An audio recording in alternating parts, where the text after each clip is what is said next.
Là, nous allons vous présenter le parcours du patient et le parcours de son échantillon jusqu'au laboratoire. Sur cette table, nous avons deux paillasses, c'est-à-dire la paillasse d'enregistrement et la paillasse d'étiquetage.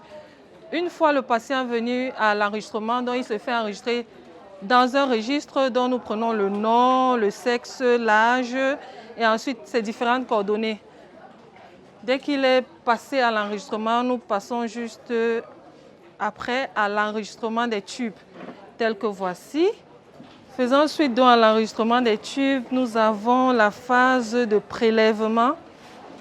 Donc là, nous avons une patiente, elle se fait prélever et une fois prélevée, elle va se diriger vers le laboratoire avec cette fiche.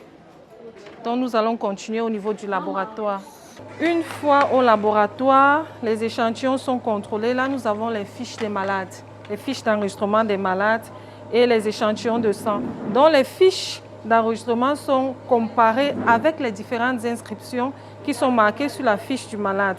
Donc nous prenons chaque inscription, nous regardons le code d'enregistrement, les différents examens et la date de réalisation. Donc nous effectuons ainsi pour chaque échantillon et lorsque tout est valide, la technicienne qui a été chargée du transport des échantillons pourra repartir afin de reprélever d'autres malades et de venir avec leurs différents échantillons de nouveau au laboratoire. Une fois les fiches de sang et les différents tubes conformes, nous les orientons ensuite vers la paillasse qui est appropriée pour ce type d'examen, notamment la paillasse de sérologie. Donc voici la paillasse de sérologie.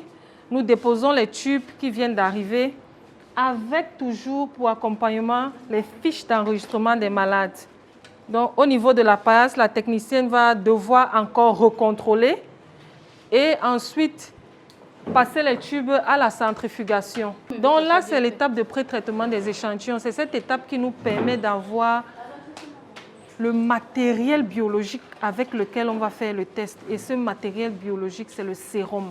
Donc les prélèvements sont effectués sur tube sec et ensuite ils sont centrifugés pour l'obtention du sérum.